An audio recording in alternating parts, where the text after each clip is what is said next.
saddex beel waliba waxa waajib ku ah inay ilaaliso nabadda deegaankeeda wixii dhac iyo dhib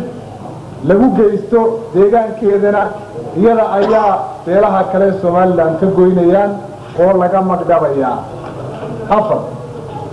beel waliba waxa ay ka fogaanaysaa ciidamadeeda magaalooyinka wadooyinka meelaha adeegyada guud ee ummadda ka dhaxeeya shan waxa la tirtirayaa oo beel waliba ku waajib ah inay baabiiso kontaroolada u samaystay daydagu lix meelaha adeega guud beeluhu waa inay u samaystaan ciidan nabadgelyo oo ilaaliya waa adeega guud ee ku yaala deegaanadooda toddoba wixii hanti ah ee burcad amba dayday ka soo dhaco deegaan kale beeshu waa inay qabataa oo u celisaa deegaankii lahaa tallaabana ay ka qaadaan burcadaasi iyaga oo ku xukumaya nidaamka ay beeshu sharci ahaan u samaysatay sideed beeluhu waxay u madax bannaan yihiin inay samaystaan xeer hoosaadkooda nabadgelyo furtaanna goobaha nabadgelyada sida saldhigga booliska maxkamadaha iyo xabsigaba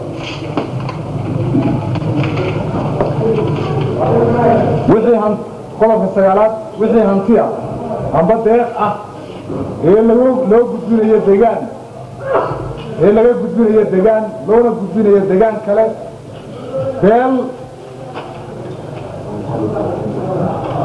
beelaha deegaankooda beel waliba deegaankeeda ayay dhaafinaysaa waxayna ku gaarsiinaysaa deegaanka ku xiga toban guddiga nabadgelyada iyo guurtiga beeshu waxa ay kari waayaan waxa ay ula qayshanayaan guurtiga dhexe sidoo kale guurtiga dhexena guurtiyada Soomaaliland guurtiga dhexe markaan leeyahay koob iyo toban ciidan waliba waa inuu ku sugnaadaa deegaankiisa beesha ka tirsan yahay waa inay xadaysaa socodkiisa umana gudbi karo deegaan kale iyadoo ogolaansho looga helin guddiga nabadgelyada ee deegaanka kale labiyo toban ciddii ajaanib ah ee joogta deegaan waa inay guddiga nabadgelyada ee deegaankaasi la socdaan hawsha ay fulinayaan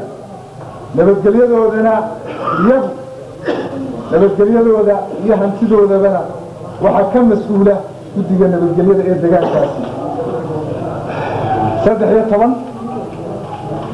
ciidamada beeluhu ma soo geli karaan magaalooyinka iyaga oo hubaysan waxa magaalooyinka ku sugan oo keliya ciidamada nabadgelyada loo abuuro kuwaasi oo maamul ahaan hoos imanaya guddiga nabadgelyada ee deegaanka afar iyo toban goobaha baarista amba kontaroolada waxa ay yihiin oo keliya meelaha magaalooyinka laga galo iyo halka laga baxo kontaroolada goobaha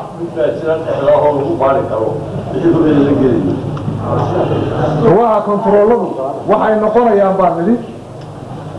waxa weeye halka laga gelayo magaalada iyo halka laga baxayo magaalo walba shan iyo toban beeluhu waxay u madax bannaan yihiin inay samaystaan heshiisyo dhex mara oo dhinac waliba ilaaliyo macnaha heshiisyo nabadgeliyo contract lix iyo toban beel kuma duuli karto beeshii duushana waa guudsi wixii soo gaaraa iyo wixii ay geysatana waxaa laga qaadayaa magdhow ee dad iyo hantibaada toddobiyo toban deegaanada ay beeluhu weli ku kala maqan yihiin sida ceelgaaba iyo gebiga shirkan beelaha Soomaaliland ayaa u magacaabaya guddi gaar ah oo xalliya arrimaha sababta u ah kala maqnaanshaha beelaha deegaanku ka dhaxeeyo dabarka iyo heshiiska guud wixii dabar u noqon lahaa kow beeshii deegaankeeda wax lagu dhaco iyadoo ha dhacdo amba cid kaleba ha ku dhacdee cidda deegaankaas degan ayaa magdhawa laga rabaa. laba beeshii fulin weyda heshiiska nabadgeliyo jebisana xaraf amba qodob ka mida qodobada heshiiska waxaa lagu fulinayaa qodobadan ciqaabeed ba ganaax maaliyadeed oo dhan 500 malyan ta magdhow dad iyo hantiba ee khasaaraha ay geystaan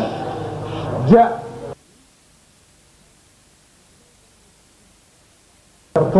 guri la'aanta heshiiska nabadgelyada beelaha Soomaaliland ha iyada oo beelaha Soomaaliland dhammaantoodba dhinac uga soo wada jeesanayaan ficil dhab ah iyo aragti midaysan ahaanba qowl iyo ficilba ha fulinta ciqaabtaas waxaa iska leh mas'uuliyadda guurtida beelaha Soomaaliland muddada wadabarkaasi aboonkaasi soconaya waa 2 sano laga bilaabo maalinta heshiiskani la saxeexo. 3 mas'uuliyadda fulineed ee qodobada heshiiska guud ee nabadda beelaha Soomaaliland waxa ay saaran tahay duqeyda reeraha amba guurtiyadooda. 4